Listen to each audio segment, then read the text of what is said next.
Amen and amen. Praise the Lord. Good afternoon. And before we sit down, let us move on to our verse for this afternoon. Amen. In Acts chapter 4, verse 32 to 35.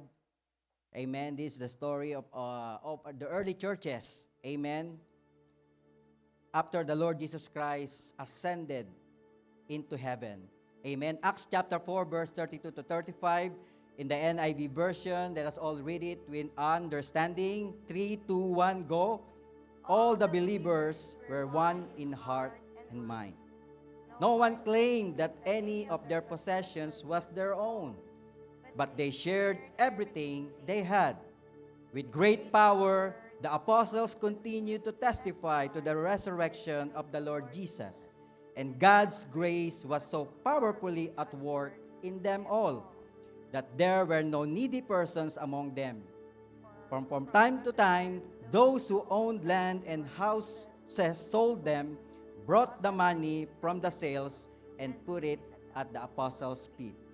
And it was distributed to anyone who had in need. Amen. May the Lord add blessing to the reading of His Word. Tayo po makakaupo na in the very presence of God. Good afternoon, everyone. How is everyone today?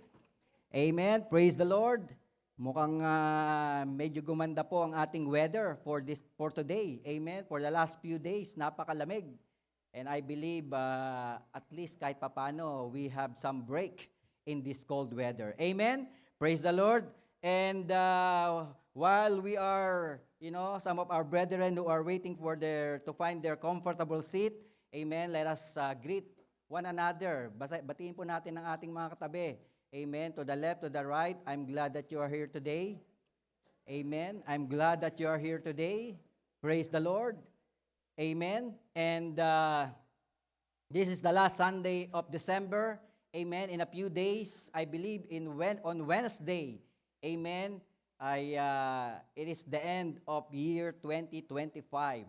Amen. And tayo po ay papasok na for another year. Napakabilis. Amen. Sino po dito yung parang pumikit lang, tapos na ang 2025 and now it's already 2026. Amen. But with that, amen, of course, we are still in our last leg of our theme, amen, breakthrough generosity that abounds. Amen. Sabihin po natin uli, breakthrough generosity that abounds. Amen. Breakthrough generosity that abounds. Ito po yung ating theme for the month of December, and my prayer for all the teachings that we have heard. Amen. For all the teachings that we have learned, we have heard about generosity. My prayer is, somehow have helped us to become generous. Amen. In any way. Because this is what God wants to each and every one of His followers. Amen. To be generous. And for us to be able to say that we are generous, of course, it should not be only heard. Amen. It should not be only, in the way we say it, but also it should show in our action. Amen. That's why today I entitled my message for you and for me is generosity in action. Sabihin po natin, generosity in action. Amen. Generosity in action. Because I believe being a generous requires action. Amen. It needs to be act. Amen. We don't just say you are generous if you don't do anything. Amen. Most of the time, it will not be generous. And today, we will learn some essential steps. How can we maintain generosity in us? Amen. So that after this December, amen, of course, matatapos na yung ating theme for generosity. Well, in the month of January, the year that is coming, amen, we can still be generous because God wants us to do in our lives while we are waiting for His second coming. Amen?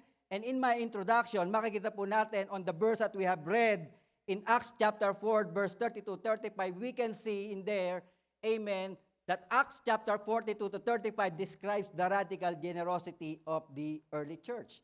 Amen. In those verses, makikita po natin where believers shared their possessions. Imagine amen, they sell their property not for their own, not for their own advantage, but they sell their property for others people advantage. Amen. They sell their property to give it to the one that who is needs. And it is remarkable, amen, to know how generous the early churches are. Amen. If you come to think of it, sa panahon ngayon, meron pa bang ganun? Amen. They sell their property and give it to someone else. Parang mahirap na yatang makakita ngayong araw na to. Amen. Unless na talagang yung kayamanan mo, wala ka na mapaglagyan, you can do it. Amen. But most people, 90% of the people in this world, amen, I don't think na kaya natin gawin yun. Amen. It's very hard. But here, makikita po natin in Acts chapter 4, verse 32 to 35, it describes a radical generosity of early churches. Amen. They all gathered with one purpose. They all gathered with one heart, with one spirit. Amen. And the result of this is the outpouring generosity toward one another. Amen. And not only that, the verse described that there were no needy persons among them. Amen. There is no one that is in need among them. Makikita po natin from time to time, someone is in need. We need to sell our property. That's how they work. Amen. That's why no one is in need. There is no poverty in the church. Amen. Kaya kung maririnig mo yon, pwede mong sabihin, sana all. Amen. Just imagine, amen, what would it look like if no one in our church have unmet needs? Di ba napakasarap kaya? Amen? Na everyone is good. Everyone of their needs is being met because of the generosity of the church. Amen? Kaya nga po, it's a radical generosity. And the truth is, amen, when we talk about generosity, we are commanded to be generous. Tell it to your seatmate, you are commanded to be generous. Amen. All of us have commanded to be generous. Not only the early churches, not only the people in the book of Acts, amen, chapter 4, but all of us who follow the Lord Jesus Christ. We are commanded to be generous. And in 1 Timothy chapter 6 verse 18, makikita po natin doon, amen, the very word of God that says that we need to be generous. And it says in there, command them to do good. Amen. We need to command them to do good, to be rich in good deeds, and to be generous and willing to share. So we are being commanded, amen, to be generous. You are commanded to be generous. I am commanded to be generous. And you know what? When Christians are generous, amen, blessings go around it. When generous Christians, amen, when Christians become generous, amen, blessings always comes with it. You know, in the Bible, throughout all the Bible, when you read the Bible, amen, the Word of God, you will find a lot of surprising benefits of being a generous person. Amen? That's why, if I were you, kung ako tatanungin mo, if you're going to ask me, amen, of course, I want to be blessed. And for you to be blessed, amen, there are a lot of things that God promises when you are being generous. Amen. And here, when we become generous, amen, it pays back. Amen. There is always a return. Amen. Hindi ka matatalo. You will not lose. Amen. When you become generous in this world, when you become generous in the people around you, in your family, in the church, amen, there is always a payback. Sabihin po natin, payback. Amen. So, there are paybacks. When you become generous, there's always payback. Ano po yon? Unang-una, makikita po natin, when you start to become generous, amen, generosity will have a generous return. Amen. So, when you give, you will get it back. Amen. There is a generous return. Sabi po sa Luke chapter 6 verse 38, Give and it will given to you. Amen. So, dito pa lang po sa first verse, amen, makita natin, give and it will given to you. So, meaning, pag nagbigay ka, parang hindi ka nagbigay. Kasi, nabalik na agad sa'yo. Amen? Kaya, no, walang talo. Amen. It says in there, give and it will begin to you, a good measure, pressed down, shaken together, and running over, will be poured into your lap. And the good thing about this is, it will be poured into your lap. You don't need to do anything. Babagsak na lang. Amen. Magugulat ka na lang that there's a blessing. There's a return blessing that you have done when you become generous. Amen. For with the measure you use, it will be measured to you. Amen. Another payback that we can see in generosity is generosity earn rewards. Sabihin po natin rewards. When we become generous, it earns reward. Amen. Nagkakaroon po tayo ng reward. And the Bible declares in Matthew chapter 10 verse 42 in the New Living Translation, it says there, and if you give even a cup of cold water to the one of the least of my followers, you will surely be rewarded. Amen? Even if you give even a cup of cold water to the one of the least of my followers, you will surely be rewarded. Saan po natin matatagpuan yung mga least followers? Sa church. Amen? And when we give our lives, when we use our lives, amen, to share, to help them, amen, for sure, you will surely rewarded. Another payback that we can see, amen, for generosity is generosity brings contentment. Sabihin natin contentment. It brings contentment.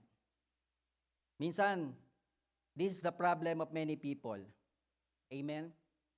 Contentment.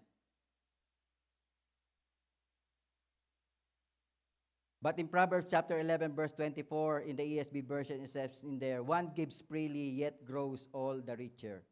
Another withholds what he should give and only suffers want. Amen? When we give, amen, it grows. But if we withhold, amen, we only suffers want. We want more. We are not content on the things that we are received. Another payback that we can see, makikita po natin, generosity leads to prosperity. Sabihin mo natin, prosperity.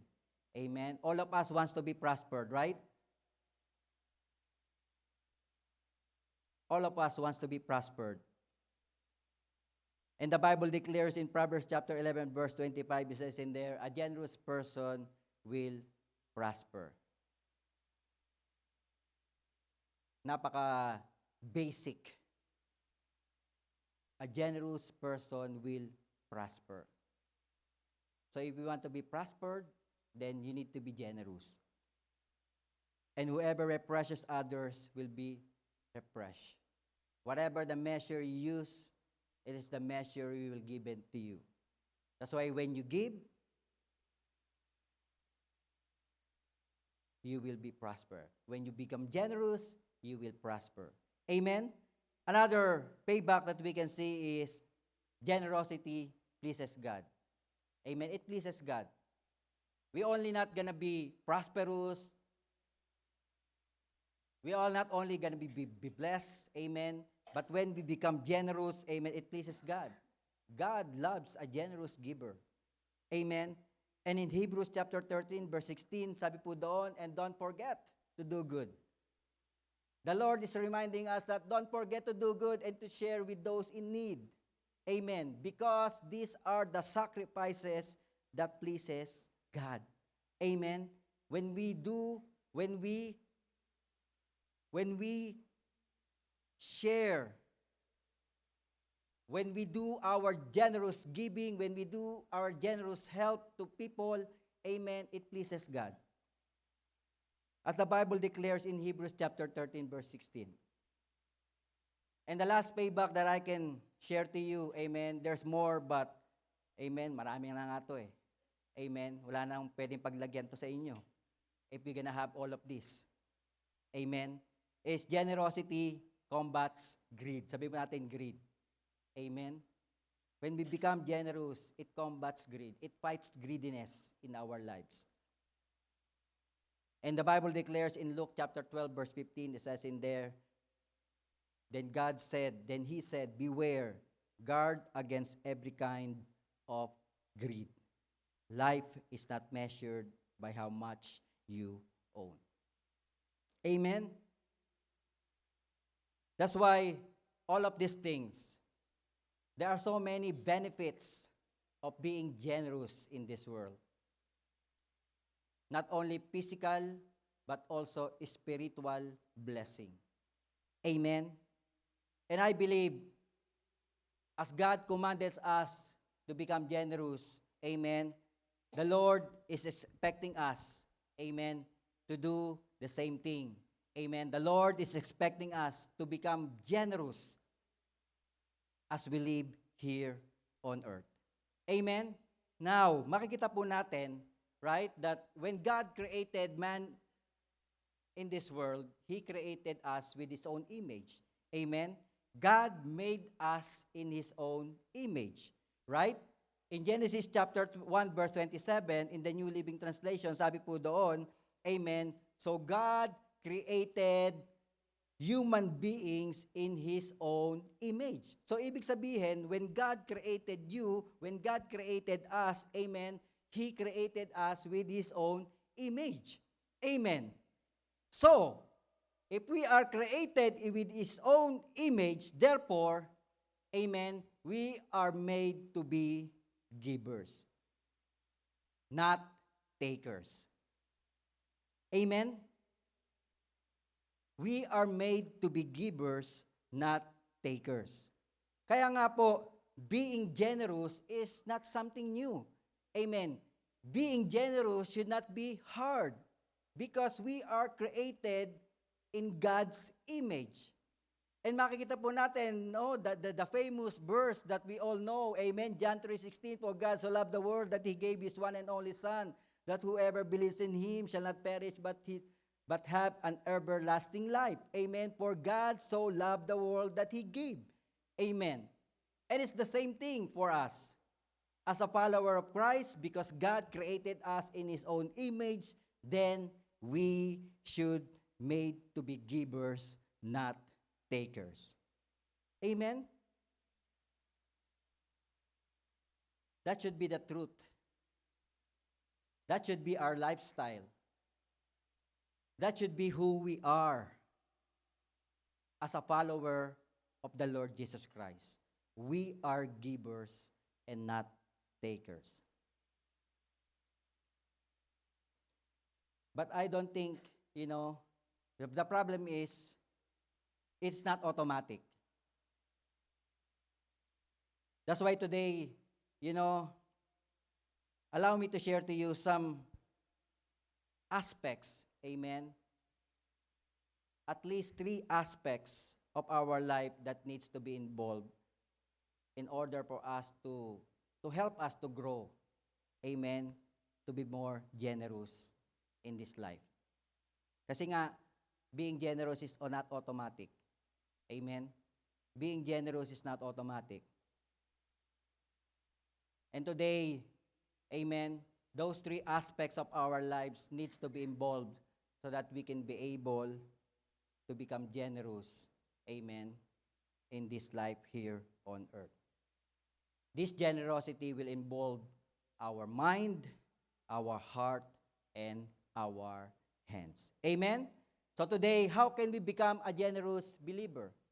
My number 1 point, makikita po natin, the first step that we need to do is our mind. Amen? For us to be able to become generous, for us to start to become generous, amen, we need our mind. Sabihin mo natin, our mind. Amen? We need our mind. How do we need our mind? The mind, amen, generosity needs to be taught. Amen. For us to be able to become generous, the first step is we need to give our mind. It needs to be taught. Amen. Kailangan nating turuan yung isip natin.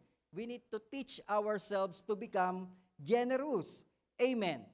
Because the Bible acknowledges that generosity, amen, is a problem to many people. A lot of people struggle when it comes to generosity because human always tend to become selfishness. Why? Because selfishness is part of us. Amen. When Adam and Eve sinned, amen, selfishness become part of us. Amen. That's why generosity is not automatic. It's hard for most of the people, especially, yung mga hindi pa nakakaalam ng generosity. Amen. And being selfish is part of our life. Amen. Sabi nga po kaya nga po sabi sa Galatians chapter 5 verse 17 to 20, sabi doon, for the flesh desires what is contrary to the Spirit. Amen. So, it's our flesh is always contrary to the Spirit. And what the Spirit is contrary to the flesh. So, magkalaban po yun. Amen. The Spirit wants generosity and our flesh wants selfishness. Amen. And it says in there, they are in conflict with each other so that you are not to do whatever you want. So, kahit na gusto mong maging generous, because of our flesh, our sin, amen, nagiging always taker na lang tayo. Because we always think of ourselves. Amen. And it says in there, in verse 19, the act of flesh are obvious: sexual immorality, impurity, debauchery, idolatry, and witchcraft, hatred, discord, jealousy, fits of rage, selfish ambition, dissension, and factions. Amen? That's why here makikita po natin, selfishness is part of our life. That's why we need generosity to teach our mind. Amen? And the question is, does generosity can be taught? Yes. Biblically, generosity can absolutely be taught and cultivated. Because generosity is a learned character trait, not a natural behavior. That's why, kahit hindi ka generous ngayon, you can become generous. Your mind just need to be taught. Amen? That's why our first action for generosity is we ought to have our mindset for giving.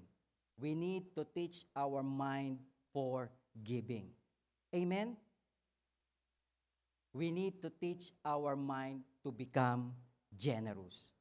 But how can we do that? How can generous be taught? Amen. How it is taught and learned. Amen. First, of course, for us to be taught and learned to become generous, of course, through Jesus' example. Amen. Kailangan natin alamin ano ba yung mga generosity na gawa ng ating Lord Jesus Christ when He was here on earth. Amen. We need to learn. We need to teach our mind, amen, how Jesus show generosity when He was here on earth. And what does He does? Amen, when He was here on earth, the miracle of the loaves and fishes. Amen. He was so generous that, for some people, maybe, amen, ang dami niyan, pauwi mo na sila. Bakit pumupunta pa sila? Wala silang baon. Minsan ganun eh. Yung mga ungenerous, those are the mindset. Amen. Even the disciples, di ba? When the Lord Jesus Christ asked the disciples, amen, where are they going to stay? What are they going to eat? Ang sabi ng disciples, madilim na. Wala nang mabibili. Pauwi na natin sila. Amen. Let them go home. But the Lord Jesus Christ have a different answer. He said, let them sit down. And what do you have? Well, we have a fish and a loaves. Okay. Let's multiply them and share it to them. Amen? Our Lord Jesus Christ, His life and ministry is our ultimate model for generosity. Healing the sick. Amen? Of course, we are not the one who heals the sick, but we can be the instrument of someone to be healed. Amen? Eh sinabi naman ng Bible, di ba? If you are sick, go to the elders and ask for prayer. So we can be an instrument. The Lord Jesus Christ, amen, is the ultimate model or generosity for, teaching and spiritual nourishment. Those who are able to teach. Our life group leaders, amen, our ministry heads, amen. We can see our Lord Jesus Christ, through His example, show forth generosity to many people, forgiving sinners, and the ultimate sacrifice, His life. Amen. That's how can we taught our mind to become generous. Another thing makikita mo natin through the study of Scripture. Amen? Through the study of Scripture. You always hear this. Read your Bible. Read the Scripture. Almost every Sunday, we hear it that we need to read our Bible. Of course. Because this is the way we can teach our mind to become generous by reading the Scriptures. Understanding the verses about giving. Ano ba yung mga verses ng giving sa Bible? Ano ba mangyayari when I give? What will happen when I become generous? What are the Bibles? What are the promises in the Bible that will happen to me if I become generous? Amen? Alamin natin. Ano ba sabi sa 2 Corinthians chapter 9 verse 7? Amen? Each of you should give what you have decided in your heart, not reluctantly other compassion, for God's loves a cheerful giver. So when you give, amen, God will love you more. Amen. Ano sabi sa 2 Corinthians chapter 8 verse 7? Sabi po doon, "But since you excel in everything, in faith, in speech, in knowledge, in complete earnestness, in the love, we have kindled in you, see that you also excel in the grace of giving." Amen. So we don't only excel, amen, in speech, in knowledge, amen, in love, but we also should excel in giving. Amen. That's what the Lord wants in us. Sabi po sa Luke chapter 6 verse 30, ano pa sabi doon? Give to everyone who asks you. And if anyone takes what belongs to you, do not demand it back. Amen. So pag may nangangailangan, pautang naman dyan.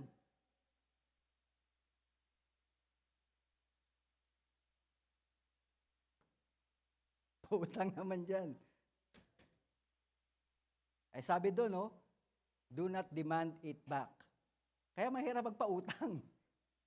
Kasi kung generosity ang pag-uusapan, 'di ba? Dapat pag nagpautang ka, hindi pa utang. Amen. Whatever you have, you give. Ito lang ang pera ko eh.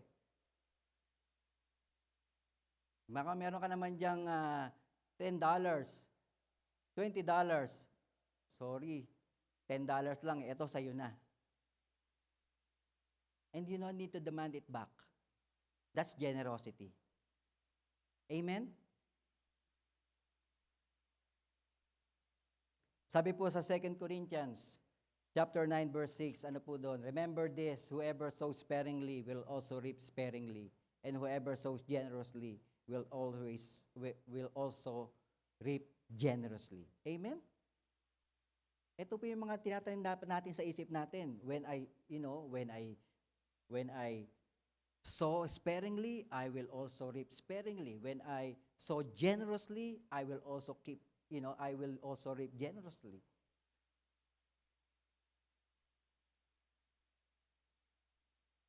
We need to teach our mind. Luke chapter 3 verse 11, ano pa sabi doon? John answered, anyone who has 2 shirts should share with the one who has none. And anyone who has food should do the same. Amen?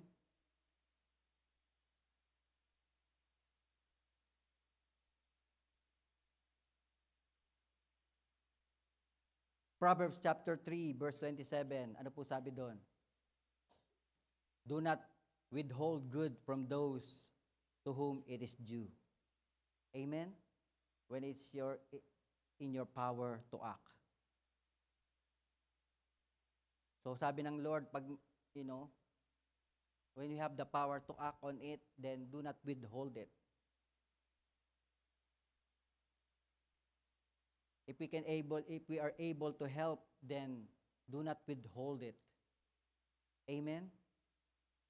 Especially if we are have the power to act on it. Amen. That's why for us to be able to become generous, amen, it should start in our mind. Teach ourselves. Because generosity can be taught. Amen? And the only way for you to be taught is you need to read your Bible. Kanina, sinabi natin lahat yung mga benefits ng generosity. It's all available for you and for me. Amen? It's just generosity need to be taught. That's why you want to be blessed. Amen. Start reading the Bible about giving, about generosity. Amen? And then next, after we feed our mind, after we taught our mind with generosity, then we need to involve our heart. Sabihin po natin, heart. Amen? Heart. The heart. Amen. And the heart, generosity, needs to be deep-seated into our heart. What do I mean by deep-seated? Amen? Kanina po, we talk about the mind. Amen? We need to teach our mind with the Word of God. We need to teach our mind, amen, with the biblical example of our Lord Jesus Christ being generous. Amen? We need to teach our mind, amen, with all the promises of God that when we give, amen, these are all the promises that comes with it. Now, after we hear it, after our mind be taught, it needs to go through our heart. Amen. It needs to be deep-seated. Why? Because we have a problem of being forgetful. Amen? We have the problem of being forgetful. If we only put it into our mind, makakalimutan natin yun eh. That's why we needed to put it into our hearts. Amen. It should not only stay in our mind, but it also should stay into our heart. It must go through our heart. Amen. Because otherwise, we will forget about it. You know the idiomatics word, know by heart, right? We all know that. Know by heart. When you say know by heart, what do you mean by know by heart? Like you know it. You know by heart. Like you don't need to read it. You don't need to listen to it because you know it by heart. For example, like song. If you know it by heart, you can sing it without looking at the lyrics. Right? Because you know it by heart. You can recall it without any prompts. Without any hesitation. It will become a habit. Our generosity will become a habit if we know it by heart. Amen? Kaya nga po, mind then heart. Pero for us to be able to understand it more, what is the purpose of the mind and the heart? Why we need to be in the heart, not in the mind?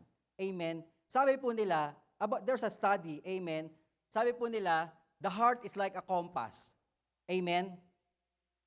The heart purpose is to guide the direction of our lives. Amen? That is the purpose of our heart. Amen? It guides us, the direction of our lives. Amen? Our heart takes a bird's eye view of our life. For example, the heart will say, amen, this is where you are, and this is the direction that you need to go. That is the heart. Amen. On the other hand, makikita po natin, the mind isn't made for making decision. It is the heart that makes decision. The mind is not made for decision. The nature of the mind is that it imagines. The mind imagines, the mind organizes, the mind compares information. That was only the mind can do. Amen. So now, if the words is only in your mind, you will have problem. Why? Because the mind compares. For example, you give, right? So nabasa mo ngayon yung for example, you read something about giving. Amen. You are in need. Now, the mind compares. It imagines, paano na ako? Ibibigay ko yung pera ko, pero ako wala akong kakainin. Nakukuha niyo po yon? Because that's what mind is. That's why the Word of God should stay only in the mind, but it should goes to the heart. Because the heart is the one that directs. Oh, sabi ng Lord, that's what you need to do. That's what you need to do. But if you use your mind, then it compares.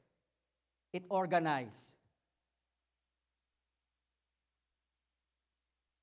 Kaya nga po, that's the problem. Amen? It compares information. Because we need to take into consideration our human nature. Amen? Remember, our human nature is selfishness. So now, God is telling you to become generous, to give, and then yet you are in need, then you will have problem. Right? Our selfishness, our greed, our pride is still in here. That's why if we only have the head knowledge of the scripture, doon po tayo nagkakaproblema palagi. Amen? Kaya nga po, let us look on the verses, the next verses, di ba? Our verse is in Acts chapter 4, verse 32 to 34, di ba? 35. Amen? That is our verse. But if you go to verse 36, amen, I just want you to, let us look at this. Amen? So, generosity was being preached by the disciples to all the followers of Christ. Amen? And then in verse 36, makikita po natin, amen, it says in there, Joseph, a Levite from Cyprus, whom the apostles called Barnabas, which means son of encouragement. In verse 37, it says in there, amen, ano sabi doon? In verse 37, sold a field he owned and brought the money and put it at the apostles' feet. So makikita po natin, si Barnabas, he sold a property and put it on the apostles' feet. Right? Okay. And then on the next verse, makikita po natin, now, in verse 1, in Acts chapter 5, verse 1, kasi hanggang 36 lang ang Acts chapter 4, amen. So sumunod, Acts chapter 5, verse 1, sabi po doon, now, a man named Ananias, together with his wife Sapphira, also sold a piece of property. So this another followers of Christ. Nag-sold din ng property. First, Barnabas, and then sumunod, Ananias and Sapphira. Amen. Pero sabi po sa verse 2, with his wife full of knowledge, he kept back part of the money for himself, but brought the rest and put it at the apostles' feet. Amen. So these three people have thought about being generous. But what makes Ananias and Sapphira disobey? Because I believe generosity is not deep-seated in their hearts. Amen? It's only a head knowledge. Because the problem is, the mind compares, okay, you need this. Why don't you just, put aside something for you, amen, para hindi ka naman makulangan. That's what the mind will say to you. That's what the flesh will say to you. That's what Satan will tell you. Kaya yung pagbibigay ng tithes, magbibigay ka ng tithes, wala ka nga, kulang. But in your mind that you have read somewhere in Malachi chapter 3:10, bring. Di ba? Bring your tithes into the storehouse. Ngayon, titingnan mo ngayon yung wallet mo. Teka, wala nga kulang. Hiramin ko muna yung tithes ko. Nakigets niyo po? Kaya nga po, pero kung nasa puso mo yung Word of God, Di ba? You know it, that the Lord will take care of you. You know, even though I don't have anything, kahit kulang, the Lord will provide. The Lord will supply all my needs according to His riches and glory to Christ Jesus. All good things comes from above. He will never leave me nor forsake me. Hindi niya ako pababayaan. God will provide. God will make a way. He is the God of impossibility. I know it by heart. By faith, I will obey God. Kaya kahit ano sinasabi ng mind mo, nakulang ka, no. You will still obey God because you know it in your heart. Amen? That's why generosity needs to be deep-seated into our hearts. What happened to Ananias and Sapphira? Amen? Because of our self-nature, because of our human nature, because of our selfish desire, because of our covetousness, because of the sin in our hearts, amen, covetousness and pride take over their life. Greed overtakes the word of God.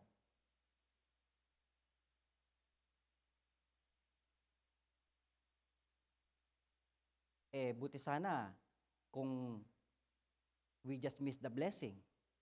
Alam niyo ba nangyari kay Ananias and kay Sapphira? When they did that, they died instantly.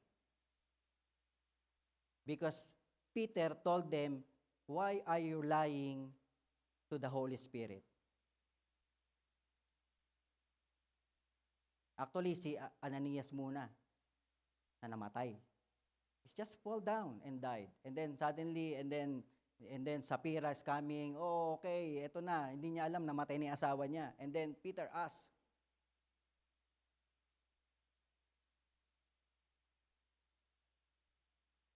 amen? Kaya minsan, instead of us being blessed, nawawala yung blessing. Why? Because we know the truth. But we allow, amen, we allow the sin, we allow, the whisper of Satan. Kaya, imbis na you wanna do it, amen, you cannot do it. Because it only stays in your mind. But we need to put it into our hearts. Amen? It needs to be deep-seated into our hearts. Kaya nga sabi ng Psalms chapter 119 verse 11, sabi po doon, Psalms 119 verse 11, amen?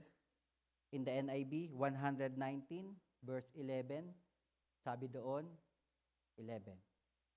11, 10. 11. Sabi doon, I have hidden your word in my heart. Sinabi ba ng Bible na you need to hide, I have hidden your word in my mind? No. I have hidden your word in my heart. Why? So that I may not sin against you. Kasi yung selfishness, sin yan eh. Covetousness is sin. Pride is sin. Di ba? Kaya nga it's very important that we need to hide the word of God into our heart. We need to know it by heart. So that when sin comes, when temptation comes, amen? Sunday na, kailangan mo na ng blue envelope mo. Ayun na yung temptation.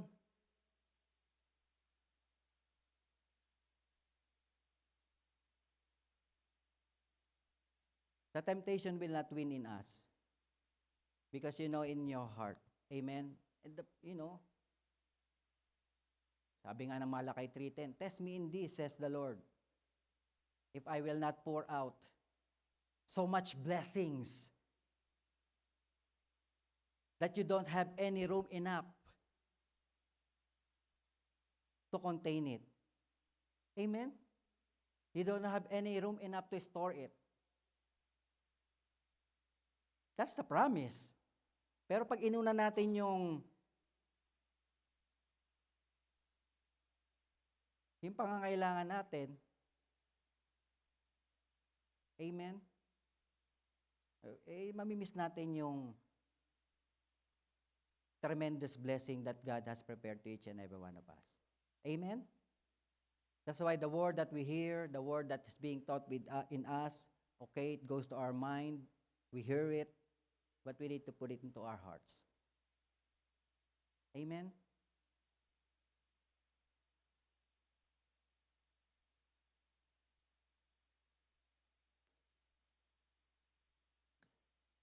Kaya nga po importante that we need to put it into our hearts.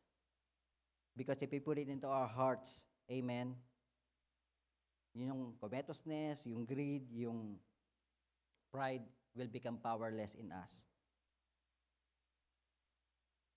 And whatever the treasures, there where your heart will follow. Amen? Matthew chapter 6 verse 21, for where your treasure is, there your heart will be also. Ano ba yung treasure natin? See, if our treasure is material possessions, materials, possession, money, if that is our treasure is, then we will have a problem like Ananias and Sapphira. But if it's our treasure is the Word of God, you will be like Barnabas. Amen? And kung babasahin mo po ang buhay ni Barnabas in the book of Acts, amen, how God blessed him. Not only material things, he was blessed, spiritual things. Kaya nga po, we need the Word of God deep-seated into our hearts. Amen? All the generosity that the Lord Jesus Christ has done for us, as an example, we need to put it into our hearts, not into our mind. Kasi kagaya niyan, if we, all these teachings, if you put it in your mind, paglabas mo ng door mo, wala na yan. It's gone. Pangalan nga lang, nakakalimutan na eh. Word of God pa. Amen? Kaya nga, the heart is important. Lastly, the hands. Sabi po natin, the hands. After we put it into our hearts, then our hands. The hands is important too. As an aspect for generosity. Why? Because generosity needs to be extended. Sabi mo natin, extended.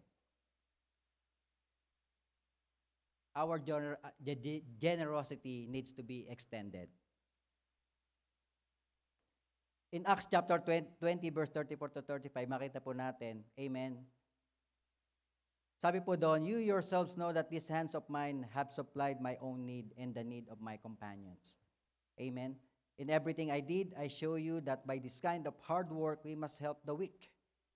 Remembering the words the Lord Jesus himself said, it is more blessed to give than to receive. Amen. Here, the Bible is showing us that, our hands, we need to use our hands to extend generosity to many people. Amen? Because generosity is about living with an open hands in every area of our lives. Most of the time, the problem is, people are always tight fist. Tight fish. Hindi naman fish. Tight fist. Amen? And God wants us to be, the conduit of God's blessing to many people. Not only us to be blessed, but other people will be blessed as well through our lives. Amen? Kaya nga po, for us, amen, as a follower of Christ, it means that we need to be willing to, giving our time, our resources, our talent for the kingdom of God. Because when we do it, amen, we align ourselves with God's heart and experience the joy that seeing lives transform. Amen? Just imagine, yung helping hands natin, all the ministry that we have, yung binibigay natin yung buhay natin to serve God. Amen? A lot of people has been transformed. You might not know it, but there's a lot of people have been transformed.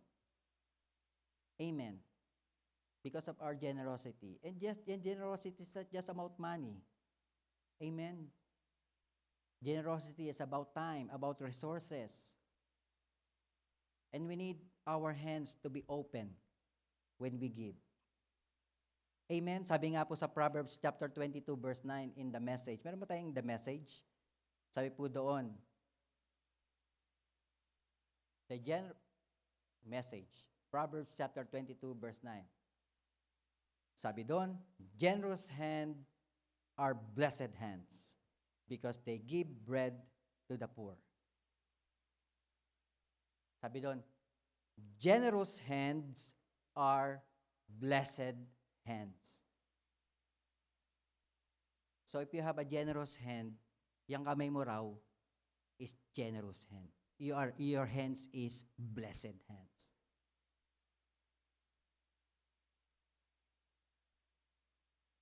Amen?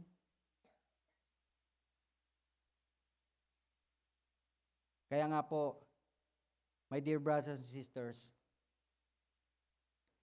when God put it into our hearts, amen, the generosity, He will bring opportunities for us to extend through our generous hands. And I hope and I pray, amen, that our hands will be used for His glory.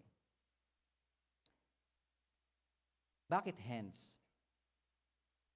Most of the time, it is the hand that helps, right? Pag ikaw if I'm going to give you money, brother, bibigyan ka ng pera, yung bang pera nandito sa bibig ko, yun na. Of course not. You use your hand, right? You give food to people. Oh, gagano mo ba? It's the hand. It's an open hand. You help, magbabacuum ka, gagamitin mo ba yung paa mo? It's still the hand. You help with your hand. That's why hand is very important with God. An open hand. Amen? That's why these three things, makikita po natin, amen, it's for us to be able to become generous in total. Amen. We need an open hand to help out for the people that is in need. Kaya nga po, here, makita po natin, what does an open hand look like? Paano ba natin makikita if we have that open hand? Amen. Unang-una, of course, if we are using our spiritual gifts for the glory of God and building up fellow believers. Amen. So, are we using our spiritual gifts? Ano ba yung mga spiritual gifts na nabigay sa atin ng Lord? Amen. Sabi nga po sa 1 Corinthians chapter 12 verse 7 in the New Living Translation, sabi po doon, a spiritual gift is given to each of us so we can help each other. Ano ba yung mga spiritual gifts na binigay sa atin? And we need to use it to help each other. Do you have the gifts of encouragement? Are you using it to encourage people? You have the gift of, you have the gift of teaching. You have the gift of exhortation. Are you sharing it to other people? Are you sharing the word of God to people?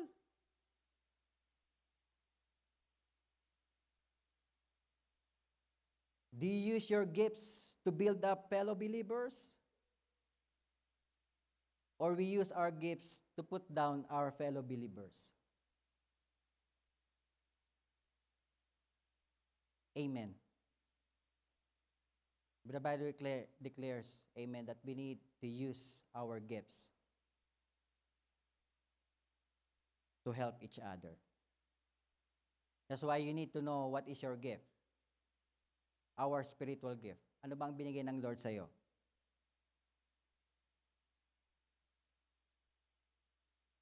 Does God give you the spiritual gift of giving?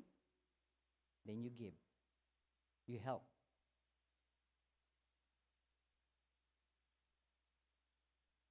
Another thing that what an open hand look like is putting our talents to function into God's kingdom.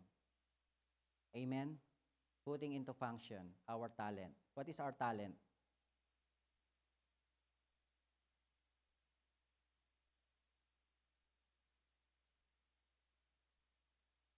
Paano yung talent ko kumain? Can it be used for God's glory? Kumain lang?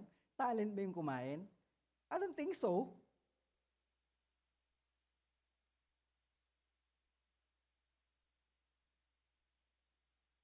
But all of us have given talent. What is our talent? Do we have a talent to sing, to dance, to shake hands, to smile?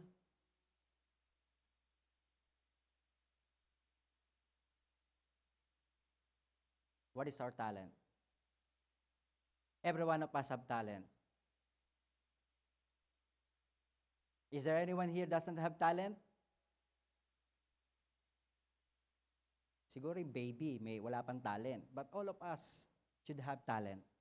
What is your talent? I don't know what is your talent. I know my talent. But you should know your talent so that it can be used for God's glory. Amen? It is to put it to work, to function for God's kingdom. Sabi nga sa Exodus chapter 31 verse 1 to 6, amen? The Lord gave talent kay Bezalel, kay Oholiab. Amen? For what? Sabi doon, look, I have specifically chosen Bezalel, son of Uri, grandson of Hur, and the tribe of Judah. And next verse, I have filled him with the Spirit of God, giving him great wisdom, ability, and expertise in all kinds of crafts. And then in the next verse, he is the master of craftsmen, expert in working with gold, silver. Salamat nga po sa gumawa ng ruleta natin, ha? Kahit na ano yan, sige, pwede na. No? Next one, yung version to noon, mas maganda na. Automatic.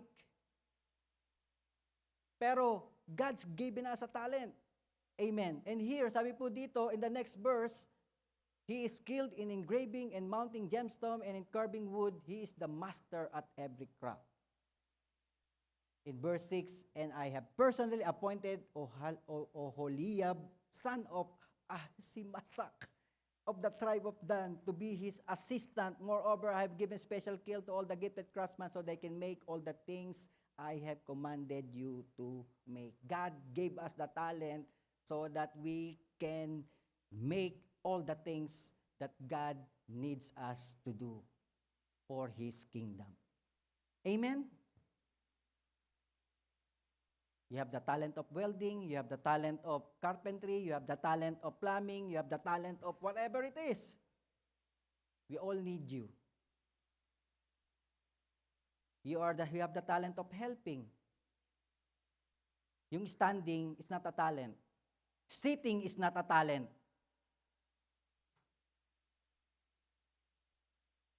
Amen. You know, by next year, we have a lot of projects. I have a lot of projects in this church. I need talents. I need talented people, gifted people for these projects.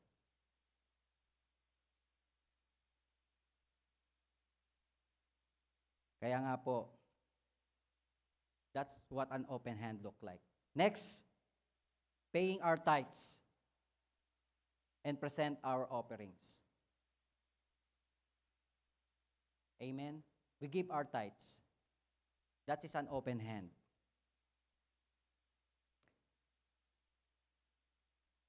Sa ibang word, sabi niya, paying your tithes. Pay your tithes. Alam mo, maganda yung pay your tithes eh. Why?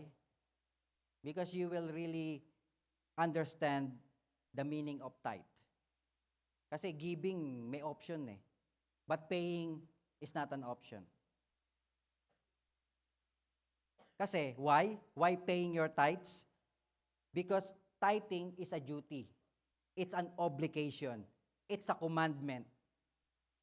So if it's an obligation, there should be no option. Kasi pag giving, there's always an option eh.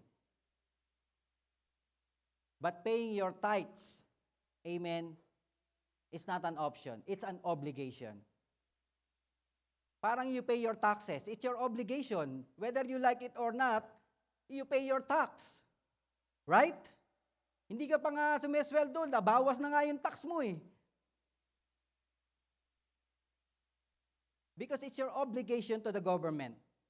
It's the same thing as your obligation to God. You pay your tithe. Amen.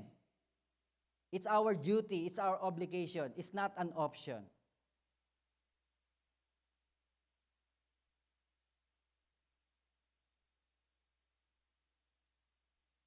Kaya nga po, in Malachi chapter 3:10, the Lord is commanding us, bring your tithes. Bring the whole tithes pa. Sabi pa, the whole tithe. Kasi kung lalagay lang natin sa isip natin yan, bring the whole tithes, baka pwedeng 8%, baka pwedeng 6%. Maintindihan naman ni Lord eh. Di ba? Sa isip natin, because it's comparing. It's making you choices. But if it's in your heart, bring the whole tithe. You know, it's the whole tithe. It's a command of God. Amen. I will not be blessed. I will be a robber if I don't bring my whole tithe. Di ba? So now you will understand. Amen. And it's an open heart that we pay our tithes and give our offering, present our offering. Because it is our duty, our obligation to bring our tithes into the storehouse. Amen? And last, makikita po natin, we need to share our lives with others. Amen? Sharing our lives with others. Hindi man po tayo magamit dito, hindi mo pa tayo magamit sa stage, hindi mo man tayo magamit sa kitchen, hindi mo man tayo magamit sa labas, hindi mo man tayo magamit, but maybe we can use our lives, share our lives with others. Amen? In 1 Thessalonians chapter 2 verse 8, sabi po doon, so we cared for you because we love you so much. We were delighted to share with you not only the gospel of God, but our lives as well. Amen? We will not only share the gospel, but we share our lives. There's a lot of people who are in need. There's a lot of people who are hurting. There's a lot of young people who are in trouble.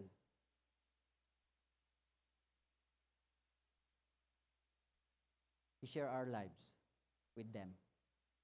Amen?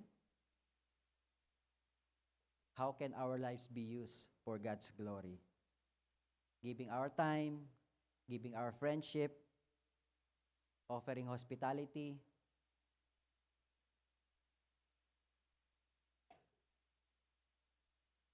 Amen? Ano nyo, marami pinapalayas ng mga young people sa bahay nila dahil pupunta sila sa church. Wala silang mapupuntahan. Sharing our lives. Yung mga nawawala ng trabaho, mga nawawala ng mahal sa buhay. Amen? As an encouragement, we give our encouragement to them. Kaya nga po, the generosity that God wants us to have is we need to have an open minds, open hands. Amen? Kaya nga po yung tatlong yun, amen, I think it's not that hard. Napakasimple lang naman po eh. The mind, the heart, and the hands. And the mind can be taught. The heart needs, the Word of God, the things that we have learned needs to be deep-seated into our hearts. And after it's deep-seated into our hearts, then we extend it. We use our hand to extend it. Because I believe, amen, being a generous person, God will bless them. God will bless them indeed, exceedingly abundantly, above and beyond their expectation. Amen? Kaya nga po, as I end, ang bilis tayo ngayon Praise the Lord. Palakpakan naman natin yung Diyos na buhay. Mabilis nga talaga. Amen. As I end, my verse in Philippians chapter 2, verse 4 in the New Believing Translation, sabi doon, don't look out only for your own interest, but take an interest in others too. Amen. God is saying to you again, amen, it's about others, not for ourselves. Because what is natural is looking for ourselves. Right? That is natural. You don't need to teach yourself to look for yourselves because that is natural. That's why God is always saying the other way. And God is saying, don't just look out only for your own interests or only for yourselves, but also take an interest in others too. That's why my question for you this afternoon is, are you a giver or a taker? You can ask yourselves today, am I a giver or a taker? Takers, it's all about me. That's taker. What can I gain? How can I benefit? Yun When you want to help, when you want to be part of the ministry, what can I gain? How can I benefit? Takers are always receiving and hardly contribute. What about the giver? Giver is all about others. What can I give? How can I contribute? Yun po yung mga lumalabas na words sa kanilang bibig. How can I contribute? How can I give? How can I help? Givers are always willing to share generously with others without being asked. My prayer that we will all be givers.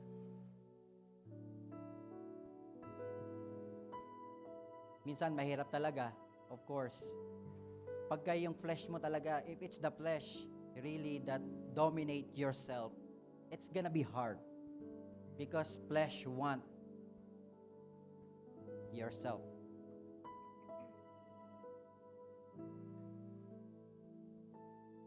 But if the generous spirit will continue to flow in our hearts, amen, kahit na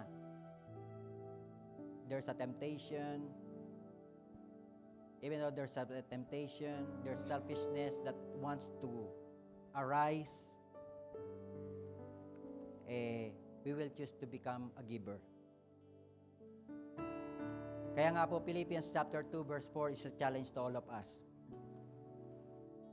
To live generously. To live a selfless lives.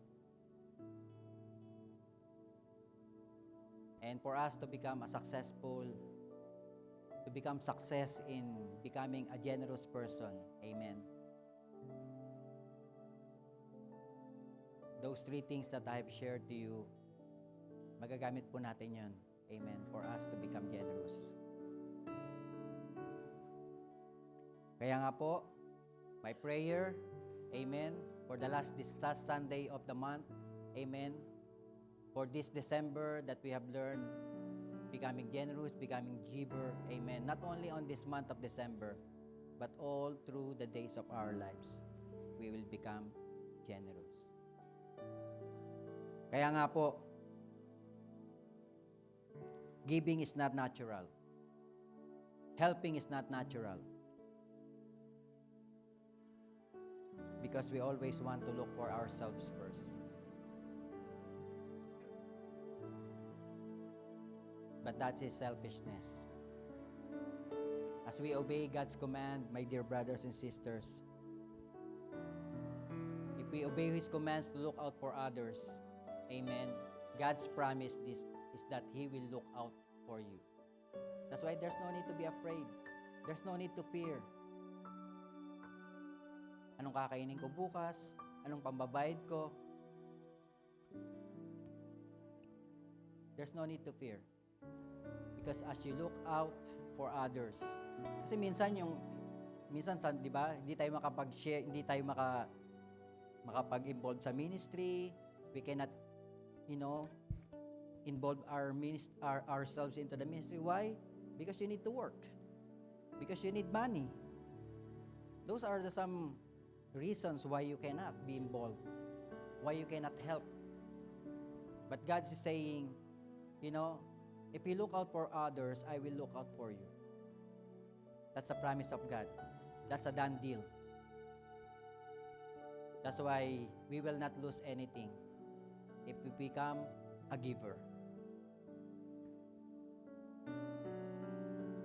There's a tons of promises of God in the Bible. If you look out, that God will look out for you. Ang dami po. Pag sinabi mo nga, if you search in the Google, Bible verses that God will really look out for you.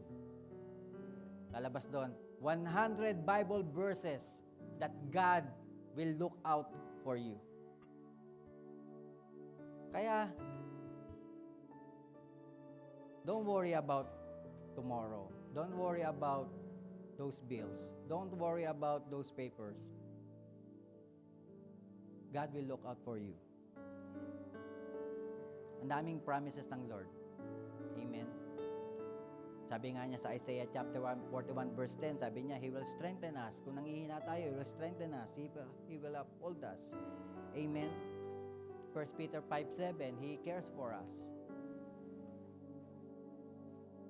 Psalm 121 verse 8, the Lord will keep watch over us. He will not leave us nor forsake us.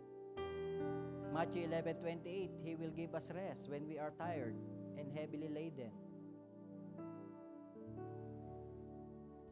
Deuteronomy chapter 31 verse 8, He will never leave us nor forsake us. Philippians 4:19, God will supply all your needs according to His riches and glory through Christ Jesus. Psalms 23 verse 1-2, the Lord is my shepherd, I shall not want. You shall not want. The Lord is your shepherd. Amen? God will look out for you. And it's a challenge for us that, we should start looking for others. Become a generous person for Jesus. Amen? Kaya nga po tayong tumayo lahat sa oras na ito. There's nothing to lose, I believe. But everything is gain. Dun sa tatlong steps na pinag-aralan natin, the most important thing is the heart, really. Because it is the center of it all. You receive it in your mind, but it should not be staying in your mind. It goes to the heart. And from the heart, it's only the heart that will tell the hands to open it. Amen? That's why the heart is very important with God. And today, let us give our heart to God. It is where the covetousness, it's where the pride, it's where the greed stay in our heart. That's why today, let us give our heart to God. Ask God to change our heart. Even give us a new heart. A heart that follows His command. A heart that obeys His command. A heart that longs for His promises. Hallelujah, hallelujah.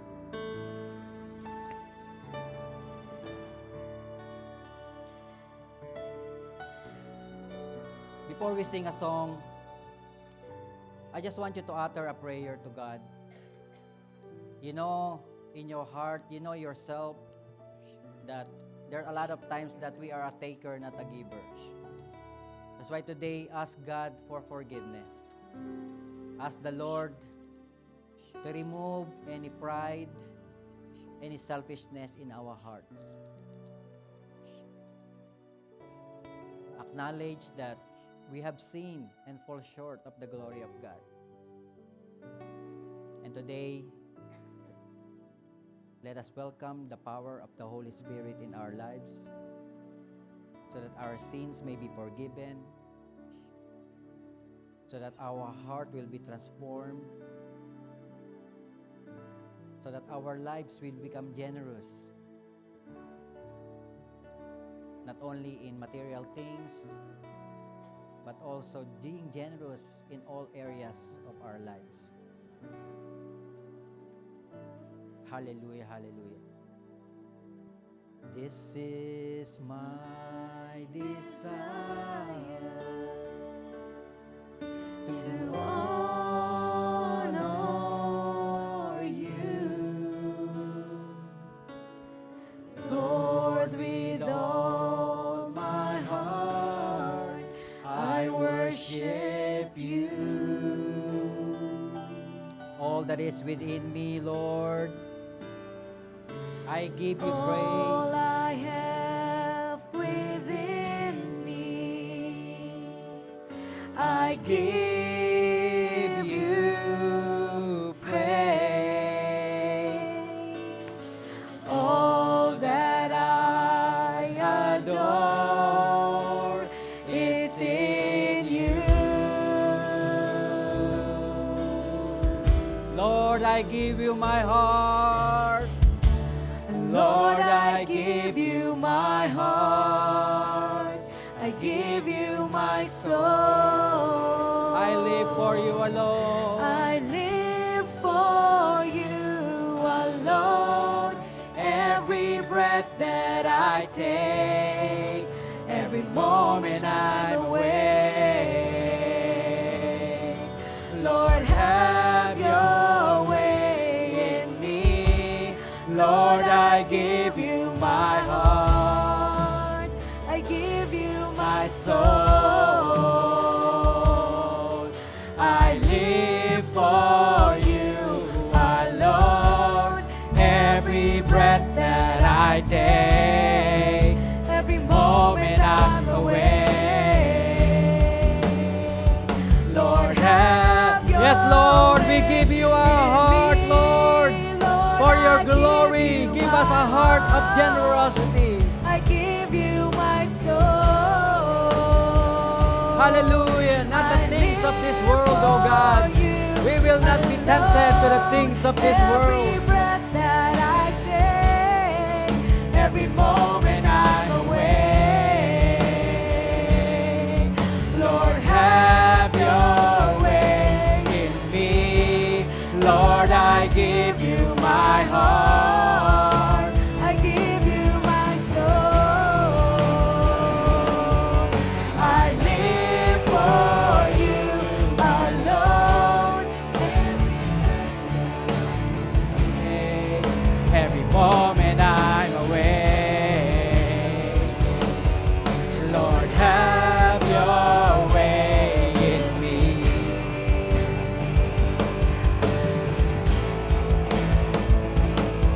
Ikaw ang yamang hinahangad, ang pangarap kong sasapat, Panginoon,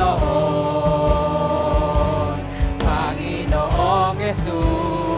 Ikaw ang yaman, Lord. Yamang hinahangad, Ang pangarap kong sasapat, Panginoon, Panginoong Jesus. Higit sa yaman ng mundo, higit sa luho at hinang ito, ikaw ang nais ko, ang tanging nais ko, ikaw ang yaman ko, Panginoon. Let the people of God sing, ikaw ang yaman. yamang hinahangad.